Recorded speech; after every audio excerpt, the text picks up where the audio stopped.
Major ডালিম বলছি। অদ্য সকাল হতে খন্দকার মুশতাক আহমদের বলিষ্ঠ নেতৃত্বে সামরিক বাহিনী ক্ষমতা দখল করিয়াছে। শেখ মুজিব ও তার খুনি দুর্নীতিবাজ সরকারকে উৎখাত করা হইয়াছে। এখন হতে সারা দেশে সামরিক আইন জারি করা হলো। আপনারা সবাই আমাদের সাথে সহযোগিতা করুন। আপনারা নিশ্চিন্ত থাকুন, কোনো অসুবিধা আপনাদের হইবে না। বাংলাদেশ জিন্দাবাদ। 1975-এর 15ই আগস্ট ইথারে ভাইসা আসা এই বজ্র নির্ঘোষ শুনছিল দেশবাসী। প্রবল প্রতাপশালী শেখ মুজিবের শাসনের অবসান হয়েছে, সারা দেশে কারফিউ জারি হয়েছে। কিন্তু কি অবাক ব্যাপার, কারফিউ ভেঙে দলে দলে উৎফুল্ল জনতা নেমে আসছে রাস্তায়। চারিদিকে মুক্তির আনন্দ, এক বর্বর স্বৈরাচারের পতন হয়েছে। তারপর সন্ধ্যাবেলা খন্দকার মোস্তাকের পাশে কোমরে রিভলভার গুজে যেই অফিসার শপথ নেওয়াতে যাচ্ছেন তিনিই ছিলেন মেজর ডালিম। মেজর ডালিম রাতারাতি হয়ে উঠছিলেন নায়ক, সাহসের প্রতিমূর্তি।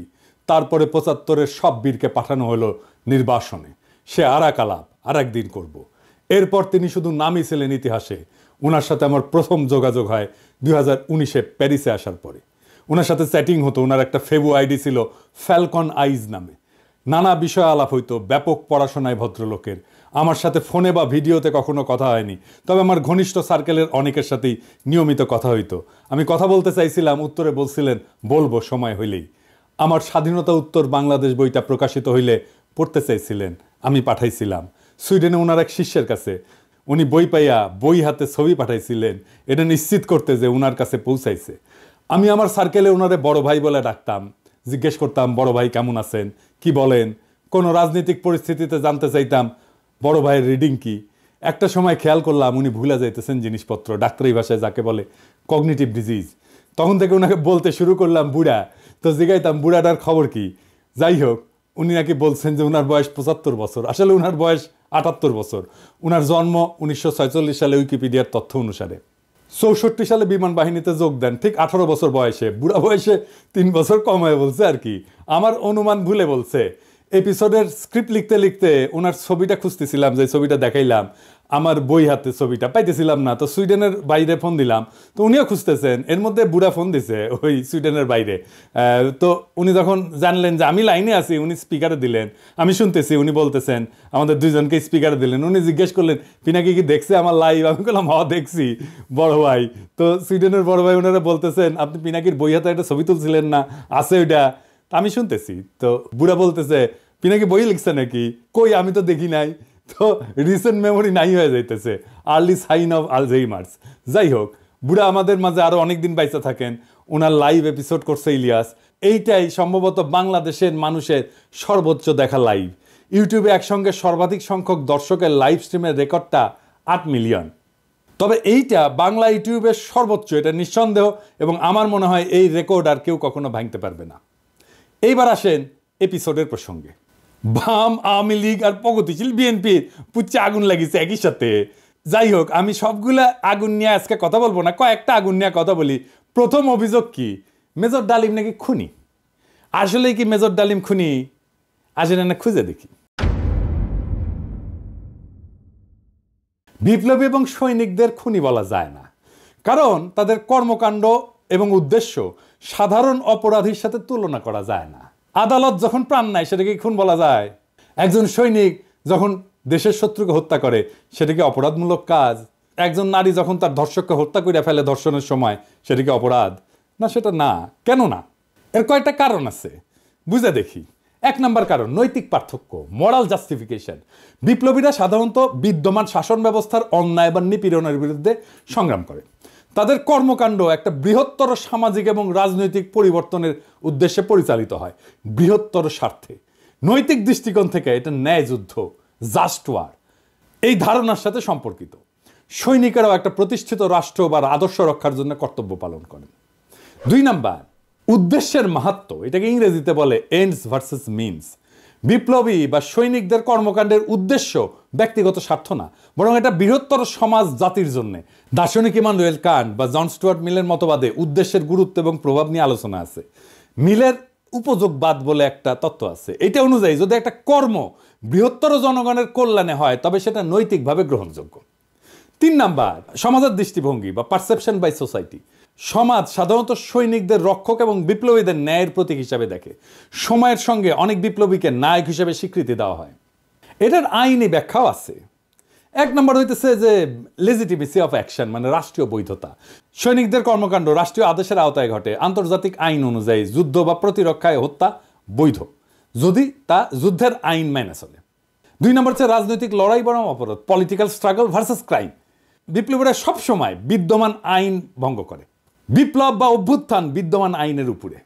সেই জন্যে বিপ্লবীদের কর্মকাণ্ডকে অপরাধ হিসেবে বিবেচনা করা যায় না, কারণ আইন এটা সংজ্ঞায়িত করে বা ডিফাইন করে অপরাধ, আর বিপ্লব এটার উপরে। তা উপরে থেকে এই অপরাধের ডেফিনেশন তো বিপ্লব গ্রহণ করবে না। জুলাই বিপ্লবে পুলিশ নিহত হয়েছিল, মারা গেছিল, মেরে ফেলা হয়েছিল, এটা অপরাধমূলক কাজ না, এটা বিপ্লবী সহিংসতা।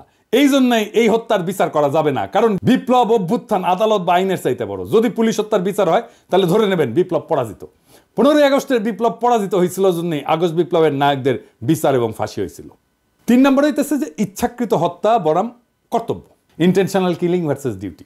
সাধারণ অপরাধী ব্যক্তিগত স্বার্থে হত্যা করে, অন্যদিকে সৈনিকেরা যুদ্ধক্ষেত্রে এবং বিপ্লবীরা সামাজিক রাজনৈতিক কাঠামো এবং বিদ্যমান ব্যবস্থা বদলের উদ্দেশ্যে কাজ করে এবং এর ক্ষেত্রে বিপ্লবী সহিংসতা হয়। এইটা তাদের কাজকে ইচ্ছাকৃত হত্যাকাণ্ড থেকে আলাদা করে। সেই জন্যই তাদের কাজগুলোকে ইচ্ছাকৃত হত্যাকাণ্ড থেকে আলাদা হয়ে যায়। শেখ মুজিবকে কেউ খুন করেনি, সে অভ্যুত্থানে নিহত। তার পরিবারের সদস্যদের কেউ খুন করেনি, তারাও অভ্যুত্থানে নিহত। দ্বিতীয় অভিযোগ হচ্ছে মেজর ডালিম শিশু হত্যা করেছে। আবার ইন্টারেস্টিংলি কৌতুকপ্রদভাবে এটা আইসিছে বামেদের কাছ থেকে। হ্যাঁ, মেজর ডালিম কি শিশু হত্যা করেছে? মেজর ডালিম 32 নাম্বার আক্রমণ করে নাই, তারে দায়িত্ব দিতে চাইছিল, সে নেয় নাই। কারণ মুজিব পরিবারের সাথে তার একটা ব্যক্তিগত পারিবারিক সম্পর্ক ছিল। সে গেছিল মুজিবের ভগ্নিপতি আব্দুর রব শেরনিয়াবাতের বাসায়। সেখানে তার 14 বছরের বয়সী মেয়ে বেবি, 12 বছরের বয়সী ছেলে আরিফ এবং 4 বছর বয়সের নাতি সুকান্ত আবদুল্লাহ, যেটা আবুল হাসনাত আবদুল্লাহর ছেলে, ও মারা যায়। আবুল হাসনাত আবদুল্লাহ হারামজাদাটা পানির ট্যাঙ্কে লুকেছিল, বেঁচে যায়। কিন্তু কথা হইতেছে বাড়ির নারী আর শিশুদের বন্দুকের মুখে ফেলায় পানির ট্যাঙ্কে লুকেছিল কেন হারামজাদাটা? ওইটা জয় বাংলা হইলে তো আরো সুবিধা হইলেনি। যাই হোক, এবার আসেন দেখি মহান বিপ্লবের সময় শিশুদেরকে হত্যা করা হয়েছিল যতগুলো বিপ্লব হয়েছে ইতিহাসে, যেগুলোর নাম জানি আমরা, যেগুলো নিয়ে কাইট হয়ে পড়ে যায় বিপ্লবীরা। আসেন সেটা দেখি।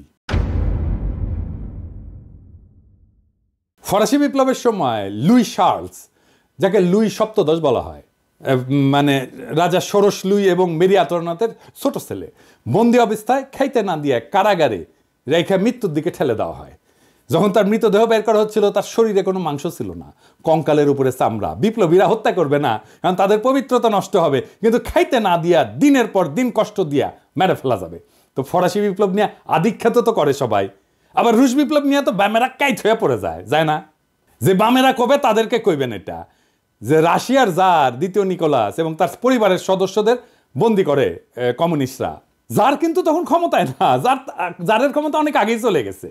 কমিউনিস্টরা কিন্তু জারের কাছ থেকে ক্ষমতা নেয়নি। কমিউনিস্টরা কেরেনস্কি সরকারকে উৎখাত করে ক্ষমতা নিয়েছে, মানে লেনিন। ক্ষমতা নেওয়ার পরে 18 সালের 17 জুলাই একসাথে হত্যা করে এই জারের পরিবারকে, তার স্ত্রী আলেকজান্দ্রা এবং তাদের 5 সন্তান, অলগা, তাতিয়ানা, মারিয়া, আনাস্তাসিয়া এবং অ্যালেক্সি। লেনিন মনে করছিল জারের পরিবার যদি বাইসে থাকে তাহলে তারা রাজতন্ত্র পুনরুদ্ধারের জন্য কাজ করতে পারে। এই জন্য পুরা পরিবারকে হত্যা করার সিদ্ধান্ত নেওয়া হয়। পরিবারের সকল সদস্যদেরকে কমিউনিস্ট বিপ্লবীরা গুলি করে হত্যা করে, পরে তাদের মৃতদেহ অ্যাসিড দিয়ে বিকৃত করে মাটিতে পুঁতে ফেলা হয়। এর মধ্যে আনাস্তাসিয়া নিকোলায়েভনার এর বয়স ছিল 17 বছর, আর অ্যালেক্সি নিকোলায়েভিচের বয়স ছিল মাত্র 13 বছর। দুই ক্ষেত্রেই প্ল্যান করে মারা হয়েছে অনেক পরে। 15 আগস্টে শিশুরা মারা গেছে কোল্যাটারাল ড্যামেজে, প্ল্যান করা হয়নি যে শিশুদের মারা হবে। এখন আমরা যদি বলি মেজর ডালিমেরা তো শিখেছে ফরাসি আর রুশ বিপ্লব থেকে, উত্তর আছে আগে বামেরা লেনিনের বিচার করুক, ফ্রেঞ্চ রেভলিউশনের বিপ্লবীদের বিচার করুক, জবাব আনুক, আমরা তারপরে জবাব দেব। এখন অনেকের মনে প্রশ্ন এসছে যে মেজর ডালিম কি তাহলে দেশে ফিরবেন বা ফিরতে পারবেন? আমাকে সুইডেনের ভাই, বড় ভাই, যিনি মেজর ডালিমের শিষ্য, উনি বলছেন ওনারে তো দেশে আনা দরকার, উনি অবশ্যই দেশে আসবেন। আমরা নতুন সংবিধান লিখলে 15 আগস্টকে বিপ্লবী অভ্যুত্থানের মর্যাদা দেব। আগের রায় বিচার সবকিছু ইনভ্যালিড হয়ে যাবে। তিনি তখনই বীরের বেশে দেশে ফিরবেন। 24-এর বিপ্লব যারা নির্মাণ করছে তাদের অনেকেরই আইডল ছিলেন মেজর ডালিম, অন্তত আমার তো ছিলেনই। ওনার নাম আমরা আকাশে লিখে রাখবো ঈসা খান তিতুমির, হাজী শরীয়তুল্লাহর সাথে। বাংলাদেশে যতবার জালেম আসবে ততবার মেজর ডালিমেরা জন্মাবে। কখনো তাদের নাম হবে আবু সাইদ, কখনো তাদের নাম হবে মীরমুগ্ধ, কখনো তাদের নাম হবে ওয়াসিম, আনাস। আমরা এক একটা তারার নাম দেব এই বীরদের নামে। 24-এর বিপ্লব একটা প্রকৃত বিপ্লব হয়ে উঠবে যদি আমরা নতুন সংবিধান লিখে মেজর ডালিমকে দেশে ফিরে আনতে পারি। সেই দিন হবে বিপ্লবের প্রকৃত বিজয়। ইনকিলাব জিন্দাবাদ।